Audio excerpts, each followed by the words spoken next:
मेरी बहन जबरदस्ती मुझे अपने पति के साथ सुलाकर खुद सारी रात बाहर रहती। एक रात मेरे जीजू को पता चला कि मैं उसकी पत्नी नहीं बल्कि साली हूँ। फिर मेरे जीजू ने मेरे साथ ऐसा काम किया जिसे सुनकर आपके होश उड़ जाएंगे, क्योंकि रात को मैं गहरी नींद में थी कि मुझे महसूस हुआ कि कोई मुझे जगाने की कोशिश कर रहा है। मैंने धीमी धीमी आंखें खोलकर देखा तो मेरे बेड के पास मेरी बहन खड़ी थी। मैं फौरन उठकर बैठ गई। पहले दिमाग में ख्याल आया कि जीजू को कुछ हो तो नहीं गया जो वह मुझे इस वक्त जगाने आई है। पर जैसे ही मैंने उससे पूछा क्या हुआ, तो वो फौरन मुंह पर हाथ रखकर मुझे चुप रहने का इशारा करते हुए कहने लगी, यहाँ से उठो। मुझे हैरत हुई कि वह रात को मुझे जगाने क्यों आई है और मुझे खामोश रहने को क्यों कह रही है। फिर कुछ दिन पहले सुनी हुई खबर की तरफ मेरा ख्याल गया।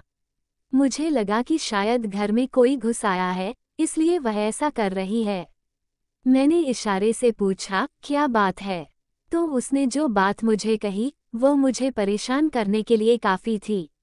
मेरी बहन चाहती थी कि मैं उसके कमरे में जाकर उसके पति के साथ बेड पर उसकी जगह सो जाऊं। मैंने उससे पूछा, ऐसा क्यों चाहती हो और मैं तुम्हारे पति के साथ कैसे सो सकती हूँ? लेकिन वह जिद कर रही थी कि मैं 1 घंटे के लिए वहाँ रुक जाऊं और जब वह वापस आएगी तो फिर मैं वहाँ से आ जाऊंगी, किसी को पता नहीं चलेगा।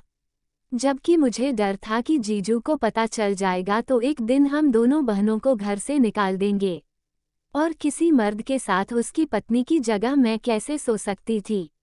लेकिन मेरी बहन मिन्नत कर रही थी। उसका मुझ पर बहुत एहसान था, इसलिए मैं चुपचाप उसकी बात मान गई और उसके कमरे में जाकर बेड के कोने पर सो गई। सुबह होने से पहले ही मेरी बहन वापस आई, मुझे जगाया और अपने कमरे में जाने को कहा। मैं अपने कमरे में आ गई, लेकिन मेरा दिमाग अपनी बहन की इस हरकत पर था कि रात को उसने मुझे क्यों भेजा और खुद कहाँ गई थी। सुबह नाश्ते के लिए उठी तो जीजू घर ही थे और उनकी इस अंदाज से महसूस हो रहा था कि उन्हें कुछ मालूम नहीं है। मुझे इंतजार था कि जीजू घर से जाएंगे तो मैं बहन से पूछूंगी कि ये सब क्या है।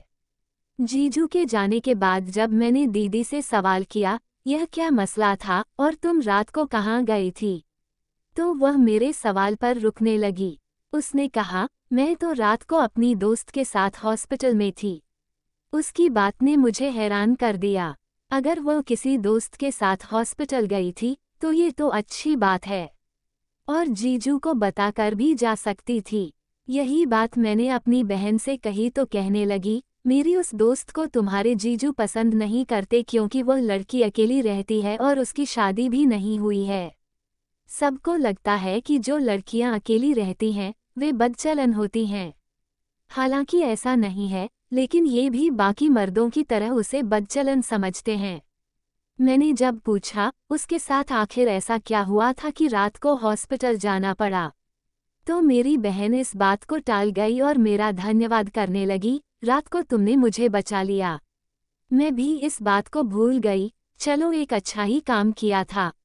लेकिन कुछ दिन गुजरे तो फिर ऐसा ही एक रात मेरी बहन मुझे जगाने आ गई और मुझे अपने कमरे में जाकर फिर से सोने को कहा। मैंने पूछा, फिर उस दोस्त के साथ जा रही हो? तो उसने कहा, हाँ। मैंने बहुत पूछा कि किस हॉस्पिटल में जा रही हो, क्यों जा रही हो, ताकि मुझे कुछ मालूम हो, लेकिन मेरी बहन ने मुझे कुछ नहीं बताया। मुझे अपने कमरे में भेजकर घर से निकल गई और मुझे ऐसा महसूस हो रहा था कि जैसे कुछ गलत हो रहा है।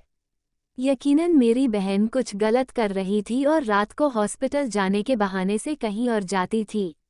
मेरी बहन तकरीबन 4 घंटे बाद वापस आई और वह 4 घंटे मैंने जैसे सूली पर लटक कर गुजारे थे। जब भी जीजू करवट लेते मुझे लगता था कि अब मेरा राज खुल जाएगा।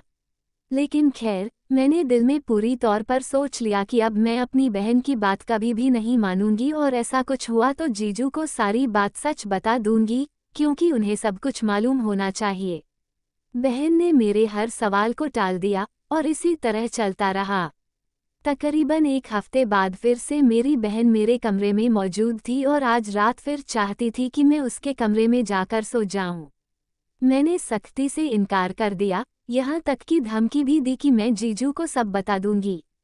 लेकिन उसने कहा, ठीक है, अगर तुम सब कुछ उन्हें बता दोगी तो मैं तुम्हें वापस भेज दूंगी। मैं यहाँ नहीं रखूंगी, क्योंकि तुम्हें यहाँ कोई रहने भी नहीं देगा। मेरे भविष्य का सवाल था, इसलिए मैं न चाहते हुए भी जाकर उनके कमरे में सो गई। मैं सोच रही थी कि ठीक है, अगर यह बात खुलेगी तो बात मुझ पर भी आएगी। मुझे क्या करना चाहिए? क्या अपने जीजू को बता देना चाहिए या फिर खामोश रहना चाहिए? मैं चुपचाप लेटकर छत की तरफ देखते हुए यही सोच रही थी कि मुझे महसूस हुआ कि मेरे जीजू ने मेरी तरफ करवट ली है। मैं झट से आंखें बंद कर ली ताकि उन्हें महसूस हो कि मैं सो रही हूं और करवट लेकर उनकी तरफ पीठ कर ली। लेकिन उन्हें शायद अंदाज हो गया था कि मैं उनकी पत्नी नहीं हूं बल्कि साली हूं। इसलिए उन्होंने अपनी पत्नी से और मुझसे अपने ही तरीके से बदला ले लिया। मेरा नाम सुजाता है। हम दो ही बहनें हैं और हमारा घर एक छोटे से गांव में है। मेरी बड़ी बहन दिया की शादी एक शहर में हो गई थी और वो अपने पति के साथ शहर में रहती थी। मैंने जब मैट्रिक पास किया तो पास के कॉलेज में एडमिशन के लिए फॉर्म जमा करवा दिए, क्योंकि हमारे गांव की लड़कियां वहीं पढ़ने जाती थीं। लेकिन मेरी बहन ने जिद की कि वो मुझे बड़े शहर में एडमिशन करवाएगी और खुद ही मेरे सारे डॉक्यूमेंट ले गई और अपने शहर के कॉलेज में जमा करवा दिए। जब मेरा एडमिशन हो गया तो उसने खुद ही ऑफर किया कि मैं उसके घर में उसके पास रहूंगी। मेरी बहन ने अपने पति और मम्मी पापा को कैसे राजी किया, मुझे नहीं मालूम। मैं खुश थी कि मुझे एक शहर के कॉलेज में पढ़ने का मौका मिल रहा था और गांव छोड़कर शहर में आ गई। मुझे यहाँ आए अभी ज़्यादा दिन नहीं हुआ था, लेकिन हर काम में मेरी बहन मेरा साथ देती थी। जिस तरह का फैशन चला था, उसी तरह के कपड़े लाकर देती थी। अच्छा बैग, जब खर्चा देना, घर का सारा काम मेरी बहन करती थी। और इसी तरह के बहुत से एहसान मुझ पर दीदी के बन गए थे, और वैसे भी वह मेरी बड़ी बहन थी। मैं उसकी हर बात माना करती थी। सब कुछ बिल्कुल ठीक चल रहा था जब पहली बार कॉलेज में छुट्टी हुई और मैं बहुत खुश थी कि वापस अपने गांव जाऊंगी और अपने दोस्तों से मिलूंगी। लेकिन मेरी बहन ने मुझे ज़्यादा दिन गांव में रहने नहीं दिया। तुम शहर में ही रहो और अपनी पढ़ाई पर ध्यान दो। न जाने उसकी जबान में क्या मिठास थी कि मम्मी पापा भी हमेशा उसका साथ देते थे। मुझे लगता था कि वह मेरा बहुत ख्याल रखती है, इसलिए इतनी प्रभावित करती है क्योंकि खुद उसने छोटे से ही कॉलेज में पढ़ा था और शायद वो ये चाहती थी कि उसकी बहन अच्छे से पढ़े और गांव में सबसे आगे रहे। मेरी बड़ी बहन के दिमाग में क्या चल रहा था, यह मुझे मालूम नहीं था। मेरी छुट्टियां अभी कुछ बाकी थीं और मैं गांव से वापस आ गई। मेरे जीजू भी मुझे घर का एक हिस्सा ही समझने लगे थे, इसलिए उन्हें भी मेरी आदत हो गई थी। वह भी मेरे वापस आने से बहुत खुश थे। जिस दिन मैं गांव से वापस आई, उसी दिन थकान की वजह से मैं जल्दी सो गई। जब आधी रात को मेरी बहन मेरे कमरे में आई, उसने चुपके से मुझे अपने कमरे में जाकर सोने को कहा और मेरे सवाल करने पर कहा, मेरी दोस्त हॉस्पिटल में है और उसे मेरी ज़रूरत है। तुम्हारे जीजू उसको पसंद नहीं करते, तुम जाकर सो जाओ ताकि उन्हें मालूम न हो। मैं इस बात पर खामोश हो गई और इस पर ज़्यादा सोचा नहीं। लेकिन मुझे क्या मालूम था कि एक बार उसकी बात मानकर मैंने अपने लिए क्या मुश्किल खड़ी कर ली है और यह चीज़ मेरे ऊपर क्या क्या मुसीबतें लाएगी। ये सच्चाई मुझे नहीं मालूम थी। इस बात को एक हफ्ता ही गुजरा था कि दोबारा से मेरी बहन ने मुझे कमरे में जाकर सोने को कहा। मैं तो बहुत बहस कर चुकी थी, लेकिन आखिरकार मुझे उसकी बात माननी पड़ी। और जब 2 से 3 बार यही आदत रही, तो मैं भी अब बहस करना छोड़ चुकी थी। जब भी वह मुझे जगाती, खामोशी से उसके कमरे में जाकर मैं सो जाती। लेकिन एक दिन मुझे ऐसा महसूस हुआ जैसे मेरे जीजू जाग रहे हैं और उन्हें मालूम है कि बिस्तर में उनके साथ उनकी पत्नी नहीं बल्कि साली है। मुझे बहुत डर लगा और मैं सोच रही थी कि अगर उन्होंने मुझसे सवाल कर लिया, तो फिर क्या होगा। न जान कैसे कुछ घंटे गुजरे, मेरी बहन वापस आ गई। दूसरे दिन सुबह दीदी को बताया कि मुझे लगता है कि रात को जीजू जाग रहे थे और उन्हें सब कुछ मालूम है। लेकिन मेरी बहन कहने लगी, नहीं, उन्हें कुछ मालूम नहीं है। अगर मालूम होता, तो यकीनन वो मुझसे सवाल करते या तुमसे सवाल कर लेते, तुम डरो मत। मुझे उसकी तसल्ली से बिल्कुल भी सुकून नहीं आ रहा था। अब तो मेरा कॉलेज भी शुरू हो गया था और यह सिलसिला भी जारी था। मेरी बहन पहले हफ्तों में एक बार जाया करती थी और अब तो हर 2-3 दिन बाद जाया करती थी। मेरी बहन मुझे कभी नहीं बताती थी कि वो कहाँ जाती है और इस सवाल को सख्ती से टाल देती थी।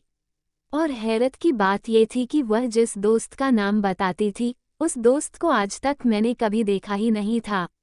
ना कभी वह हमारे घर आई थी और ना ही मेरी बहन कभी दिन की रोशनी में उससे मिलने गई थी। मुझे तो शक हो रहा था और मुझे 100% यकीन था कि जो कुछ वह कर रही है, मेरे जीजू जानते हैं। लेकिन वो कुछ नहीं बता रही थी। मैंने सोच लिया कि इससे पहले कि बात खुल जाए, मुझे सारी हकीकत मालूम करनी होगी। इसलिए मैंने सारी प्लानिंग कर रखी थी। 2 दिन हो गए थे और बहन ने मुझे रात को अपने कमरे में जाने को नहीं कहा था, इसलिए मुझे यकीन था कि आज की रात वह जरूर जाएगी। जब रात को बहन ने जगाया, तो मैं चुपचाप उसके कमरे में जाकर बिस्तर पर लेट गई। और बहन ने जब देखा कि मैं लेट गई हूँ, तो वह घर से निकल गई। लेकिन मैंने पहले से प्लानिंग कर रखी थी, इसलिए फौरन बिस्तर को अपना शरीर बनाया और दबे कदमों से उसके पीछे पीछे घर से निकल गई। मुझे इस चक्कर में डर भी लग रहा था, लेकिन मुझे सच्चाई का पता लगाना था। मुझे नहीं मालूम था कि इसका अंजाम क्या होगा, लेकिन जहां मेरी बहन जा रही थी, मैं उसके पीछे पीछे जा रही थी। मुझे इस बात की भी चिंता थी कि मेरे जीजू जाग गए तो फिर क्या होगा, क्योंकि मुझे पहले से ही यकीन था कि वह सब कुछ जानते हैं। गली में बहुत अंधेरा था और मैं बहन के दबे पांव पीछे पीछे चल रही थी। मैंने काली चादर ले रखी थी और अंधेरे का ही हिस्सा मालूम हो रही थी।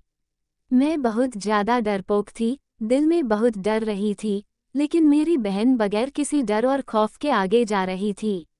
मुझे यूं लगता था जैसे उसे एहसास हो रहा हो कि कोई उसके पीछे आ रहा है, क्योंकि वह थोड़ी दूर के बाद रुककर पीछे भी देख लेती थी। लेकिन मैं अंधेरे में काली चादर लेकर चल रही थी, इसलिए शायद उसे नजर नहीं आई। मैंने देखा कि मेन रोड पर मेरी बहन एक गाड़ी में बैठकर चली गई।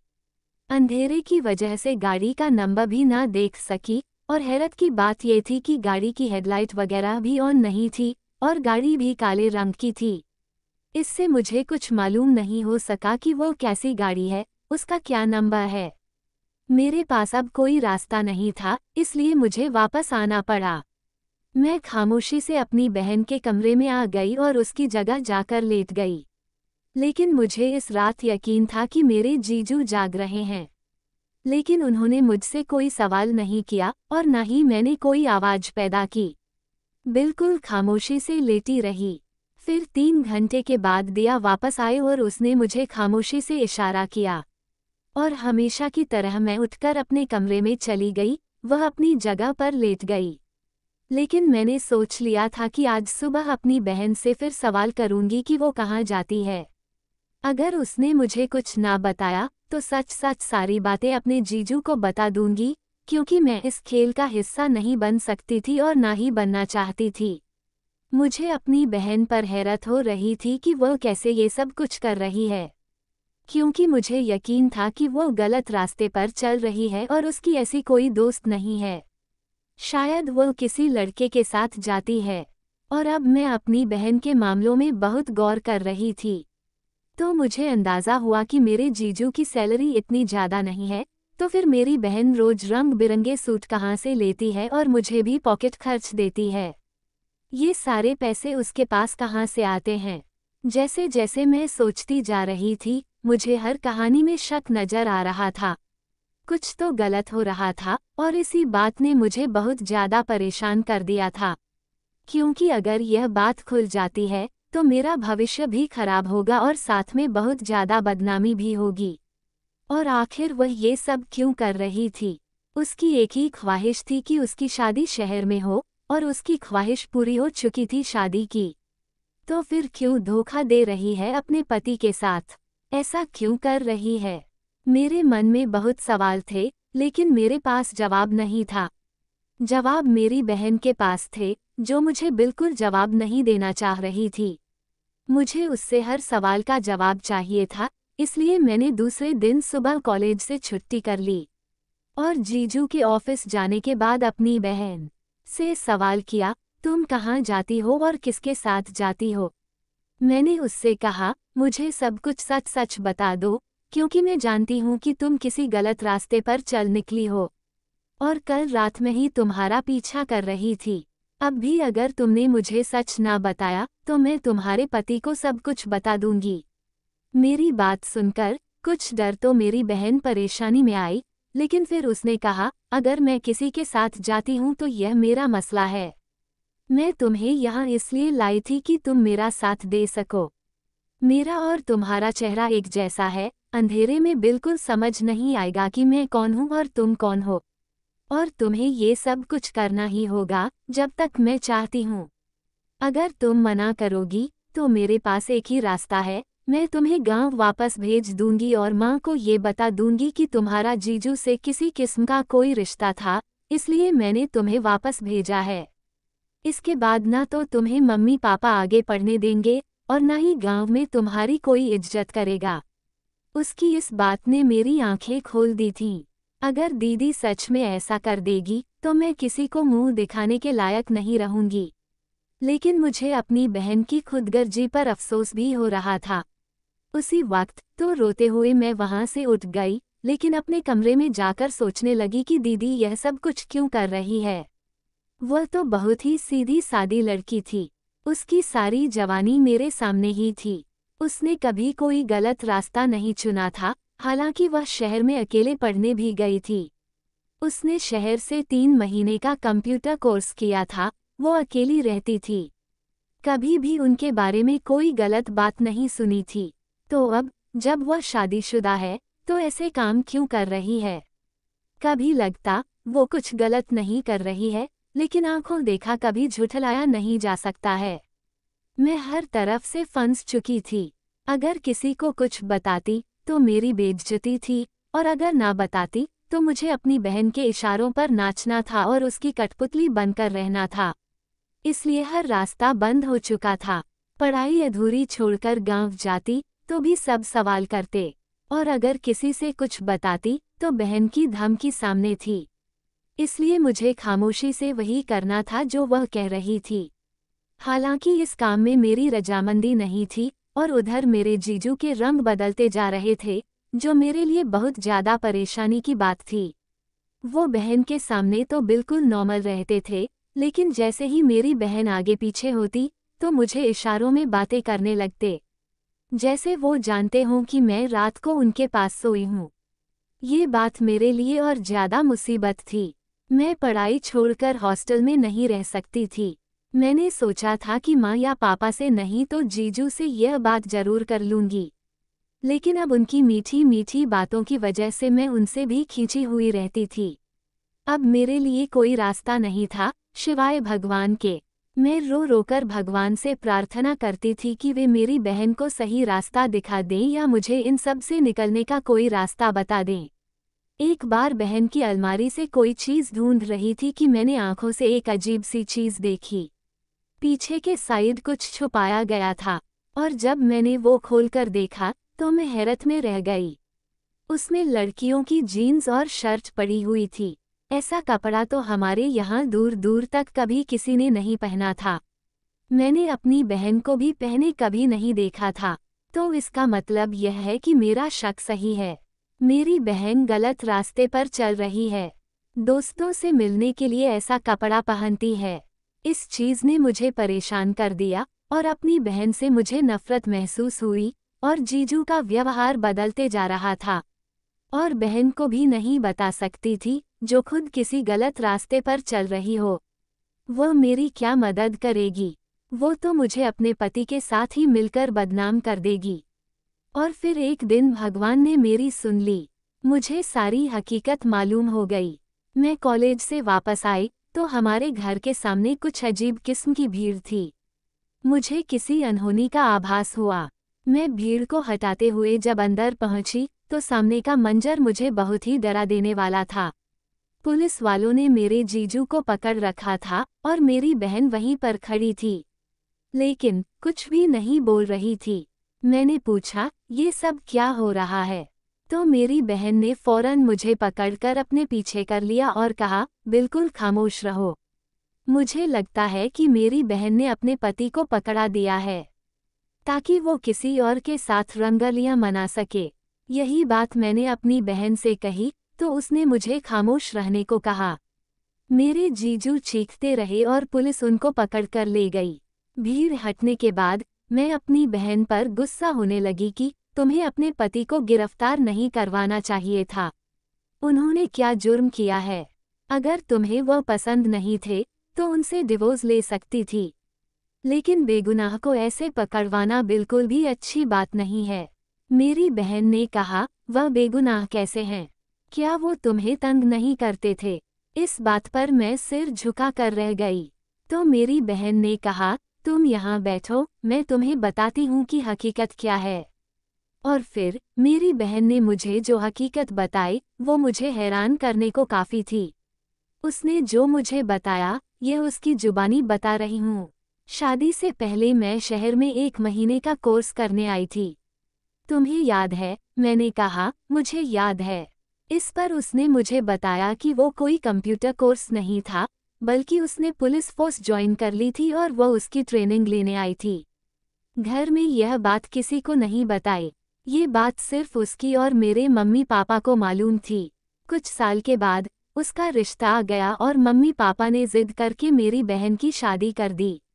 मैं खुद भी शादी से बहुत खुश थी, लेकिन जब शादी के बाद उसने अपने पति से कहा कि वो पुलिस फोर्स ज्वाइन करना चाहती है, तो उन्होंने इससे सख्ती से मना कर दिया। उसने बिल्कुल नहीं बताया कि वो पहले से ही फोर्स ज्वाइन कर चुकी है। लेकिन जब उसने ज्वाइन किया था तो उसकी हेड ने उससे कहा कि वो रिज़ाइन ना करे, बल्कि वो दिल्ली ना आए, लेकिन पुलिस के जो छुपे हुए मिशन हैं उनमें वो मदद कर दिया करे। इस पर उसने हामी भर ली। ऐसा लग रहा था कि घर की मजबूरी की वजह से उसका पति मना कर रहा है।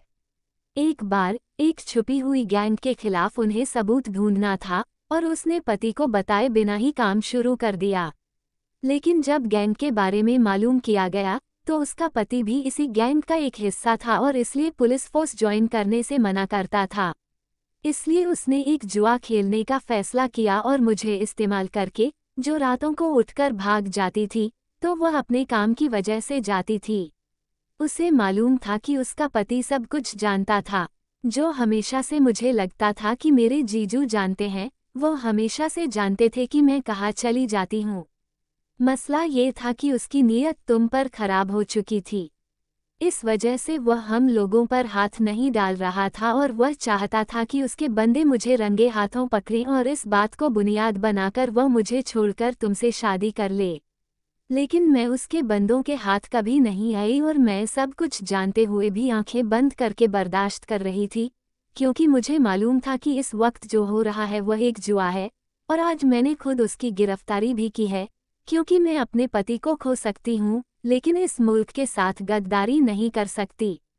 मुझे अपनी सोच पर शर्मिंदगी होने लगी कि मैं अपनी बहन के बारे में क्या क्या समझ बैठी थी। मैंने दीदी से माफ़ी मांगी। उसने खुले दिल से मुझे माफ़ कर दिया।